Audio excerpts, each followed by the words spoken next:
A very very good morning to all of you and this is your प्यारा सा channel love you chemistry and myself R K Rajput. So guys, आज हम आपके लिए लेके आए हैं आपका next name reaction that is Reformatsky reaction.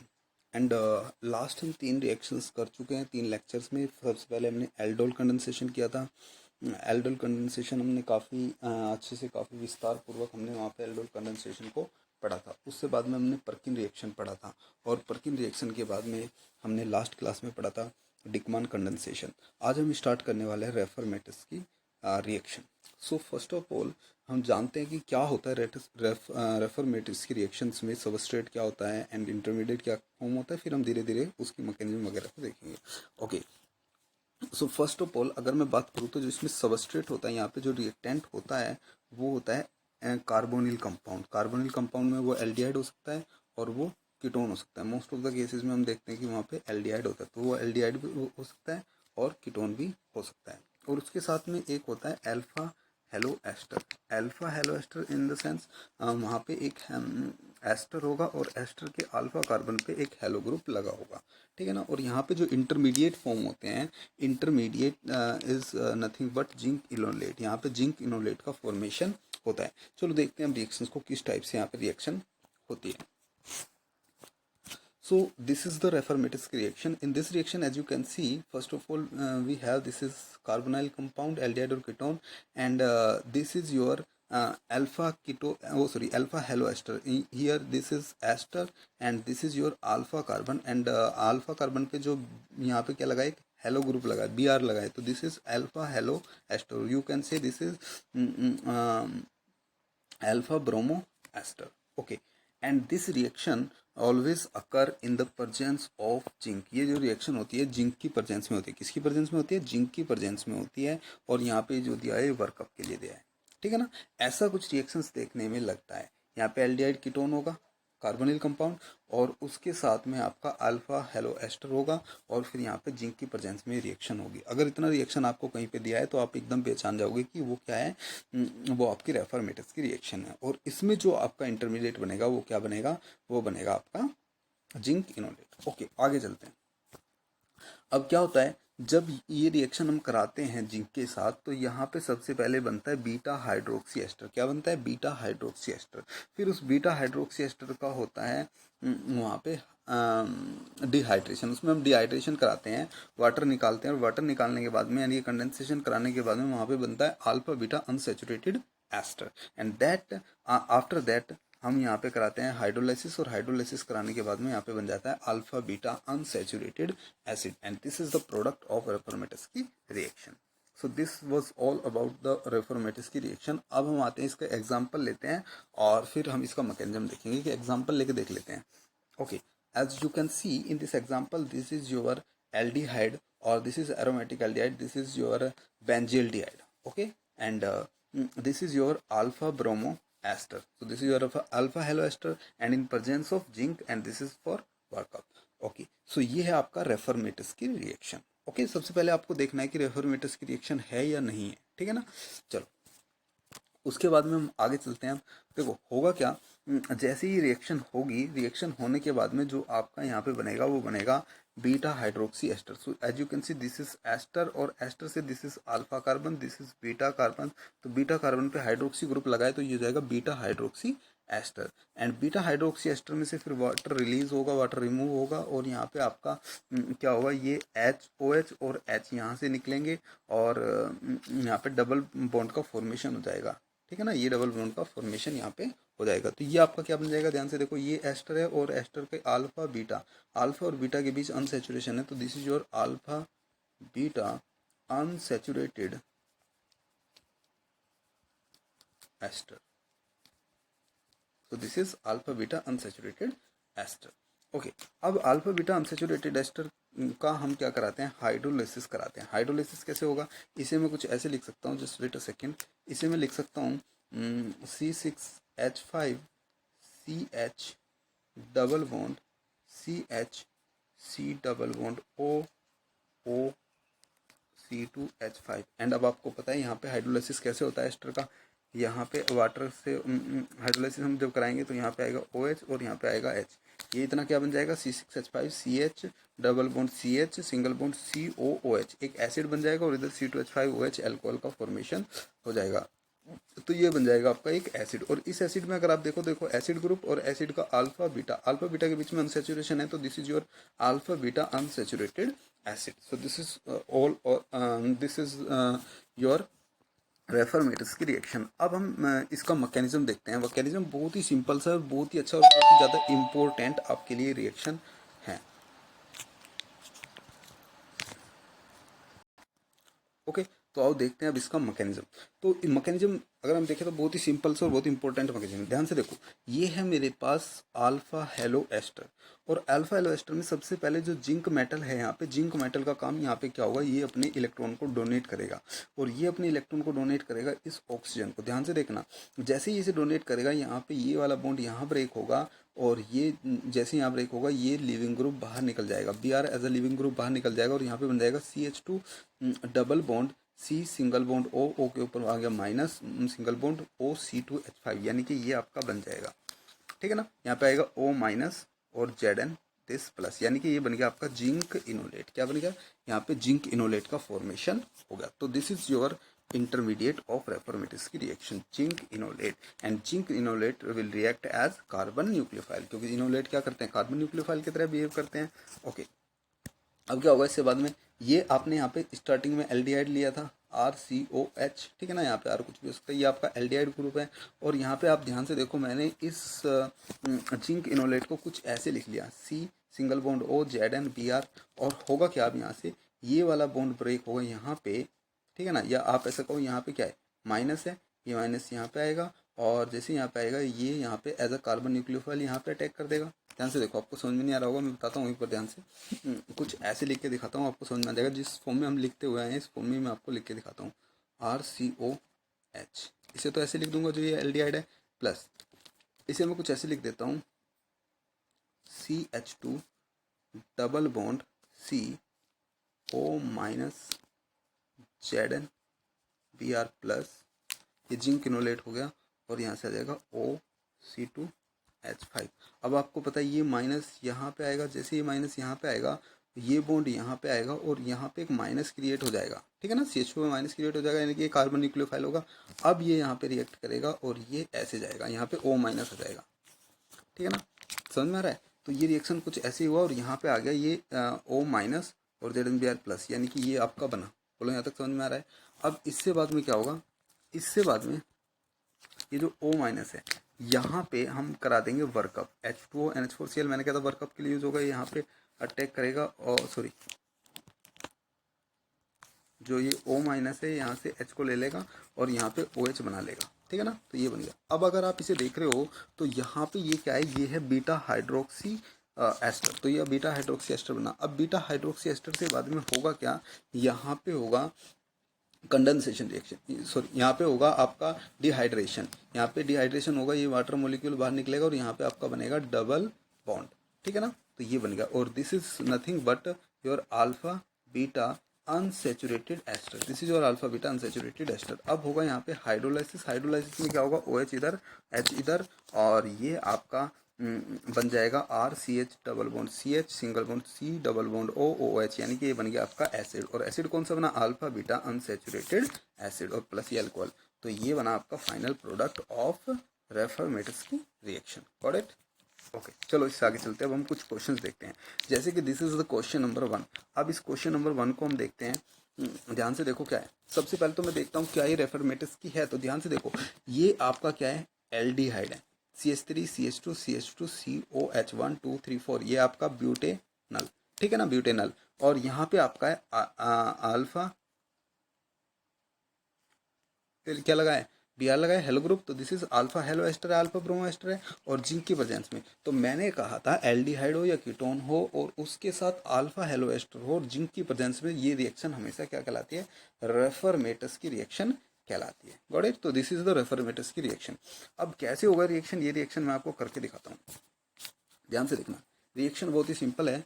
होगा क्या, सबसे पहले जो जिंक है, जिंक को मैं यहाँ पे लिख लेता हूँ। जिंक के पास जो 2 इलेक्ट्रॉन होंगे, जिंक 2 इलेक्ट्रॉन देगा इस ऑक्सीजन को, जो ये ऑक्सीजन है, और ये बॉन्ड, जो ये वाला बॉन्ड है, ये बॉन्ड यहाँ पे ब्रेक होगा, और ये बी आर बाहर निकल जाएगा, ठीक है ना। जैसे ही बी आर बाहर निकलेगा, ध्यान से देखो यहाँ पे बनेगा क्या, CH2 double bond CO minus और OC2H5 और यहाँ पे आ जाएगा ZnBr, यानी कि ये आपका जिंक इनोलेट फॉर्म हो जाएगा, जिंक इनोलेट। बोलो समझ में आ रहा है, ठीक है ना। अब यहाँ पे फॉर्मेशन होगा जिंक इनोलेट का। After the formation of zinc enolate, अब आपको पता है जिंक इनोलेट कैसे बिहेव करते हैं। Zinc enolate behaves like, enolates behave like carbon nucleophile. तो ये यहाँ आएगा और ये बॉन्ड यहाँ पे आएगा, तो यहाँ पे क्या आ जाएगा, माइनस आ जाएगा ऐसे। अब ये माइनस वाला अटैक करेगा कहाँ पे जाके, आपका कार्बोनाइल कंपाउंड पे, ठीक है ना। बोलो समझ में आ रहा है। तो उसे हम देख लेते हैं कैसे होगा।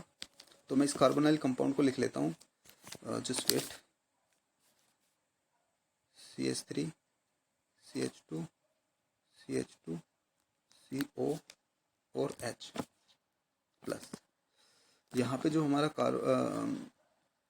इनोलेट बना, मैं उस इनोलेट को लिख लेता हूँ CO और यहाँ पे ZnBr और OC2H5। ध्यान से देखो, ठीक है ना। अब अच्छे से करना है इसे, देखते रहो। अब क्या होगा, ये बॉन्ड यहाँ पे आएगा, यानी कि माइनस यहाँ पे आएगा और ये as a carbon nucleophile behave करेगा। या मैं इससे वही लिख लेता हूँ थोड़ा, जस्ट वेट अ सेकेंड।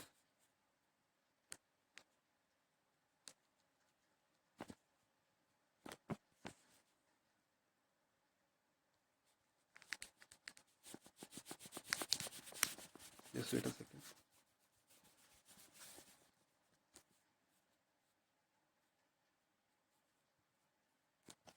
यहाँ पे डबल बॉन्ड और यहाँ पे माइनस, ठीक है ना। ये हमने अभी बनाया था, कार्बन न्यूक्लियोफाइल है, ये यहाँ पे अटैक करेगा, ये ऐसे जाएगा।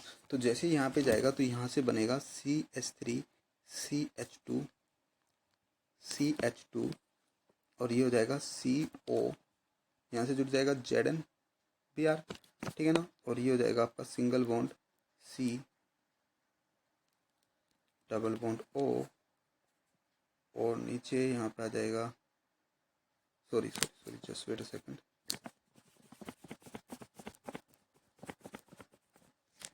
यहाँ से आपका बनेगा CH2 इससे आगे जुड़ जाएगा ना ये CH2 और C डबल बॉन्ड O और OC2H5, ये बनेगा जी, ठीक है ना। अब यहाँ पे वर्कअप होने के बाद में क्या बनेगा, ध्यान से देखना क्या बना, वो मैं एक बार लिख लेता हूँ। यहाँ पे बना आपका CH3 CH2 CO minus Z, या सॉरी वर्कअप कराता हूँ इसका, सीधा वर्कअप हो गया। और यहाँ से ये आके जुड़ जाएगा, यहाँ से H जुड़ा हुआ है, यहाँ से आके जुड़ जाएगा CH2 CO OC2H5, ठीक है ना। अब मैं यहाँ पे इससे कुछ ऐसे लिख लेता हूँ, ऐसे। तो होगा क्या, यहाँ से वाटर मॉलिक्यूल निकलेगा और यहाँ पे आ जाएगा जी डबल बॉन्ड, ठीक है ना। ऊपर से वाटर मॉलिक्यूल निकल जाएगा ये और यहाँ पे आ जाएगा आपका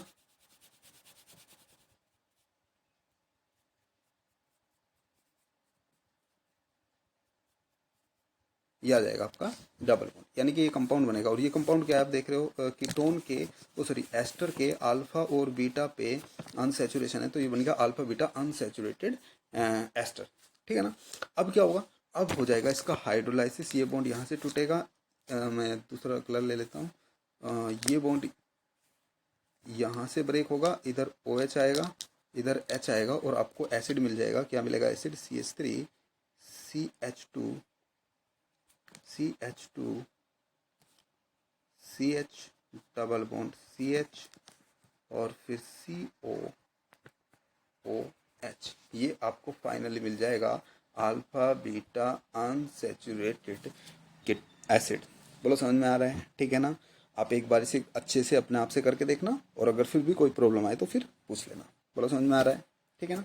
चलो ओके, अब हम नेक्स्ट देखते हैं, next question. So next is your second question number 2। अब हम क्वेश्चन नंबर 2 को देख लेते हैं क्या है।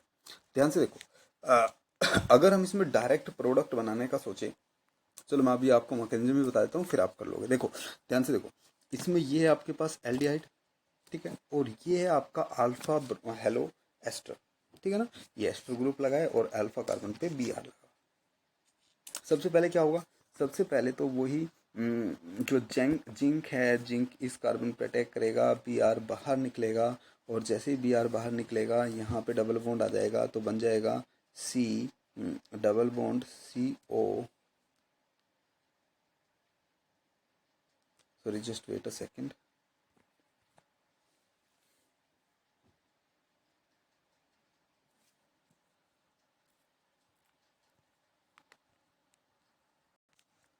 हाँ, तो प्रोडक्ट बनेगा क्या इसमें वो देख लेते हैं एक बार हम, ठीक है। मैं आपको प्रोडक्ट लिख देता हूँ, वापस से करके देखना, अगर समझ में आए तो फिर मैं बताऊंगा, ठीक है ना। वैसे मैकेनिज्म में बता सकता हूँ, कुछ नहीं, बहुत सिंपल है। तो ये जाएगा CH3 CH OH C CH3 CH3 then COO C2H5, ये आपको यहाँ पे प्रोडक्ट मिल जाएगा। देखो आप जल्दी से इसे,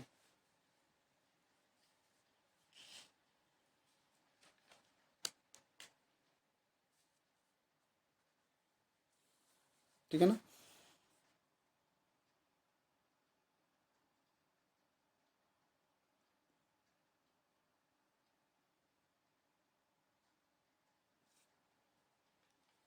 बोलो समझ में आया?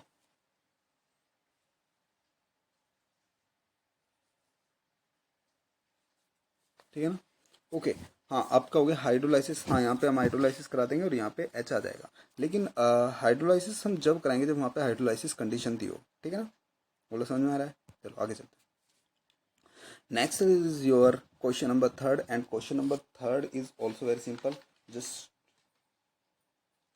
Try it. आप लोग इसे ट्राई करो, मैं आपको एक सेकेंड का 1 मिनट का टाइम देता हूँ।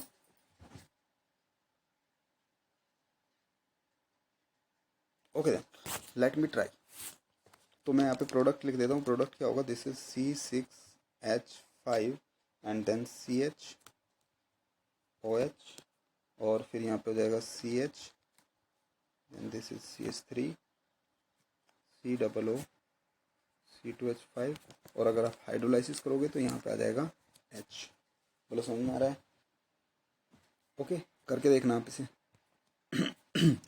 एंड नेक्स्ट क्वेश्चन इज, देखो इन दोनों क्वेश्चन में डिफरेंस क्या है, दोनों क्वेश्चन आपको देखने में सेम ही लग रहे होंगे, बस डिफरेंस ये है, इस क्वेश्चन में आपको पहले जिंक दे रखा है और फिर जस्ट वर्क अप दे रखा है, ठीक है ना, यहीं तक दे रखा है। लेकिन नीचे वाले क्वेश्चन में क्या है, जिंक दे रखा है, वर्क अप दे रखा है, उसके बाद में हीट दे रखा है, यानी कि यहाँ पे आपका जो है कंडेंसेशन और बाद में जो हाइड्रोलाइसिस है वो भी होगा, ठीक है ना। यहाँ पे कंडेंसेशन हो जाएगा। कंडेंसेशन का कंडीशन दे रखा है, हीट दे रखा है, हीट दे रखा है तो यहाँ से वाटर निकल जाएगा। इस वाले केस में वाटर निकल जाएगा, इन वाले केस में वाटर नहीं निकलेगा, वो हमने अभी दिखाया था, ठीक है ना। Okay got it. चलो करके देखना, नहीं होगा तो आगे हम करेंगे। इसका मैं आपको प्रोडक्ट एक बार इसका भी लिख देता हूँ, क्या प्रोडक्ट होगा।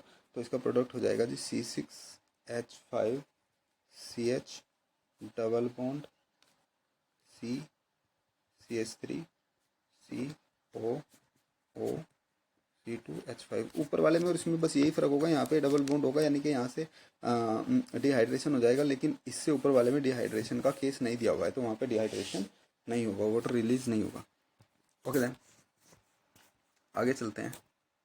ओके, अब जो आप कार्बोनाइल कंपाउंड ले रहे थे, ठीक है ना, वहाँ पे एल्डिहाइड ले रहे थे या कीटोन ले रहे थे, हम उसकी जगह पे कुछ अदर से कुछ मिसलेनियस सबस्ट्रेट्स भी ले सकते हैं, जैसे कि हम साइनाइड, एल्किल साइनाइड भी यहाँ पे ले सकते हैं। तो इस क्वेश्चन में आपने देख रखा है, यहाँ पे क्या ले रखा है, एल्किल साइनाइड ले रखा है। तो इसे कैसे करेंगे, बहुत ही सिंपल है, सेम उसी टाइप से होगा। देखो कंडीशन सारी वही है, कंडीशन सारी वही है। यहाँ पे आपका हेलो एस्टर ले रखा है, यहाँ पे एल्डिहाइड की जगह बस एल्किल साइनाइड लिया, बाकी जिंक भी है और H3O+ वगैरह भी यहाँ पे दे रखा है, ठीक है ना, वर्कअप फॉर हाइड्रोलाइसिस। ओके, अब हम इसमें देख लेते हैं। देखो यहाँ पे क्या दिया हुआ है आपका, वही जिंक अटैक करेगा, ये होगा लिविंग ग्रुप बाहर निकलेगा, लिविंग ग्रुप बाहर निकले पे ये आपका जिंक इनोलेट बनेगा, ठीक है ना। जिंक इनोलेट बनने के बाद में जो जिंक इनोलेट होगा वो अटैक करेगा इस कार्बन पे, ये यहाँ से ऐसे जाएगा, तो ये आपका इससे जुड़ के और यहाँ पे बना लेगा ये तो होगा CH3, देन C और C double bond N minus, और ये यानी कि आपका जिंक इनोलेट का फॉर्मेशन हो गया। और जो ये है ये इस कार्बन से जाके जुड़ रहा है, यानी कि यहाँ से जुड़ गया CH2 और फिर C डबल बॉन्ड O, फिर OC2H5, ये यहाँ से ऐसे जुड़ जाएगा। अब हम क्या करा देंगे, अब हम करा देंगे इसका हाइड्रोलाइसिस। तो हाइड्रोलाइसिस कराने पे आपको पता है जहाँ भी डबल बॉन्ड N होता है उसका हाइड्रोलाइसिस कराने पे यहाँ से ये अटके और ऑक्सीजन जुड़ जाता है, यानी कि यहाँ से बन जाएगा कीटोन। तो ये कीटोन का फॉर्मेशन हो जाएगा कुछ ऐसे, और ये प्रोडक्ट आपको मिल जाएगा, and this is beta keto ester. तो यहाँ पे जो प्रोडक्ट आपको मिलने वाला है वो है जी beta keto ester.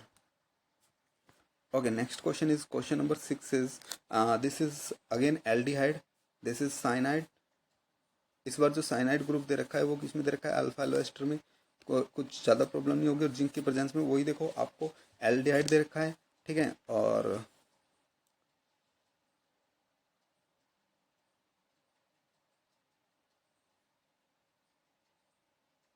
Alpha halo ester ना देके यहाँ पे नाइट्राइल दे रखा है, अल्फा हेलो नाइट्राइल। तो देख लेते हैं इस क्वेश्चन को भी एक बार, मैं आपको करके दिखा देता हूँ इस क्वेश्चन को। तो सबसे पहले क्या होगा, सबसे पहले जो आपका Zn है, Zn के पास जो यहाँ पे इलेक्ट्रॉन है वो क्या करेगा, अटैक करेगा।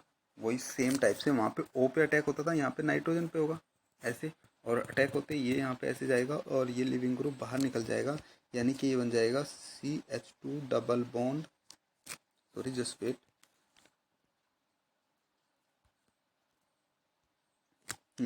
ये बनेगा। जैसे ही जिंक यहाँ पे अटैक करेगा ये ऐसे जाएगा, ये ऐसे जाएगा, और यहाँ पे बनेगा CH2 डबल बॉन्ड C, और यहाँ पे आएगा डबल बॉन्ड N, और ये यहाँ पे जिंक इनोलेट का फॉर्मेशन हो जाएगा, ये बनेगा जिंक इनोलेट, ठीक है ना। अब zinc enolate as a carbon nucleophile behave करता है, वो आपको पता है, ये बॉन्ड यहाँ पे आएगा, ये यहाँ पे आएगा, और इस पे माइनस आ जाएगा, यानी कि आपका ऑल ओवर बन जाएगा। वो मैं यहाँ पे लिख देता हूँ जो बनेगा, तो ये बनेगा CH2 minus C triple bond N। तो ये कार्बन न्यूक्लियोफाइल बना। अब जो ये कार्बन न्यूक्लियोफाइल है ये C6H5 CHO, जो कि यहाँ पे इलेक्ट्रोफिलिक सेंटर है वहाँ पे अटैक करेगा ऐसे, और ये जाएगा अप, तो ये बनेगा C6H5 CO ZnPr, ठीक है ना। और यहाँ से आगे जुड़ जाएगा CH2 C triple bond N, कुछ ऐसे बनेगा, तो समझ में आ रहा है। अब वही यहाँ से ये वाला बॉन्ड ब्रेक होगा, ठीक है ना, यहाँ से ये बॉन्ड ब्रेक होगा, और ब्रेक होके यहाँ पे, sorry sorry sorry just wait wait wait wait wait,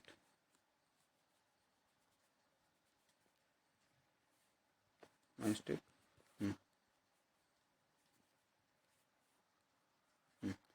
तो अब होगा क्या, अब होगा इसका H3O प्लस दे रखा है, तो अब इसका हाइड्रोलाइसिस हो जाएगा, यहाँ से ये बॉन्ड टूटेगा और यहाँ पे H आके जुड़ जाएगा, यानी कि ये बन जाएगा आपका alpha beta, beta hydroxy nitrile बन जाएगा। क्या बन जाएगा, बीटा हाइड्रोक्सी नाइट्राइल। वहाँ पे बीटा हाइड्रोक्सी एस्टर बनता था, यहाँ पे बीटा हाइड्रोक्सी नाइट्राइल बनेगा, और फिर यहाँ पे एक H है और यहाँ पे OH होगा, ये बाहर निकलेंगे और यहाँ पे आ जाएगा डबल बॉन्ड, ये बन जाएगा आपका alpha beta unsaturated, alpha beta unsaturated nitrile. क्या बनेगा यहाँ से, अल्फा बीटा अनसेचुरेटेड नाइट्राइल। बोलो समझ में आ रहा है, ठीक है ना। तो ये इसका प्रोडक्ट हो जाएगा। चलो इससे आगे चलते हैं, क्वेश्चन नंबर 7। तो question number 7 is also very important and very simple. Again जो यहाँ से जिंक के इलेक्ट्रॉन होंगे ये ऑक्सीजन को देगा, यहाँ से ये बॉन्ड, सॉरी ये बॉन्ड ऐसे ब्रेक होगा और ये Br बाहर निकलेगा, Br बाहर निकलते ये बनेगा CH2 double bond CO minus ZnBr, ठीक है ना, और यहाँ से आ जाएगा N CH3 CH3, ठीक है ना। अब ये उस पर अटैक करेगा, आप यहाँ से प्रोडक्ट बना लोगे, बहुत ही सिंपल है, तो हो जाएगा, कोई दिक्कत नहीं है इसमें, इट इज़ वेरी सिंपल, ठीक है। प्रोडक्ट क्या होगा, अगर वो लिखूँ मैं तो प्रोडक्ट हो जाएगा आपका CH3 CH2 CHOH CH2 CO NH2, ठीक है ना। तो यहाँ पे भी हाइड्रोलाइसिस नहीं दिया हुआ है, वो सॉरी, यहाँ पे भी आपका ओनली वर्कअप तक दिया है तो वर्कअप हो जाएगा, यहाँ पे भी डिहाइड्रेशन नहीं होगा। देखो समझ में आ रहा है, ठीक है ना। यानी कि ऑल ओवर बात ये है, वहाँ पे वो कंडीशन आपको देगा, यहाँ पे आपका एल्डिहाइड, यहाँ पे आपको देगा जिंक, ठीक है ना। जिंक के साथ कोई भी सॉल्वेंट वगैरह कुछ भी दिया हो सकता है, ठीक है ना। यहाँ पे जिंक जैसे कि मैंने THF वगैरह कुछ दे दिया, यहाँ पे मैं C6H6 दे देता हूँ, ठीक है। और फर्स्ट में ये तो ये दे दिया, दूसरे में दे दिया उसने H2O NH4Cl। यहाँ तक अगर दिया होगा तो बीटा हाइड्रोक्सी एस्टर बनेगा, ठीक है ना। लेकिन अगर इससे आगे H3O+ दिया हुआ है तो देखो ये आपका कंडीशन किसका कंडीशन हो गया यहाँ पे, सॉरी, इससे आगे आपको दिया होगा हीट, इससे आगे अगर आपको यहाँ पे हीट दिया हो तो डिहाइड्रेशन का कंडीशन होगा, फिर H3O+ भी दे रखा हो तो ये आपका हाइड्रोलाइसिस का कंडीशन हो गया। तो ऐसे आपको क्वेश्चन यहाँ पे दिया होगा, ठीक है ना। तो एक क्वेश्चन हम लेके देख लेते हैं, और क्वेश्चन में मैं आपको अच्छे से बता देता हूँ। क्वेश्चन है आपके पास C6H6CHO प्लस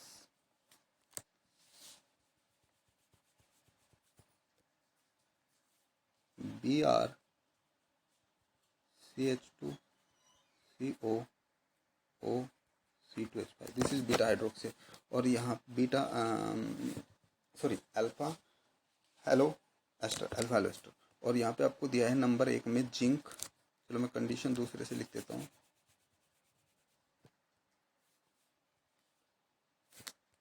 यहाँ पे नंबर 1 दिया हुआ है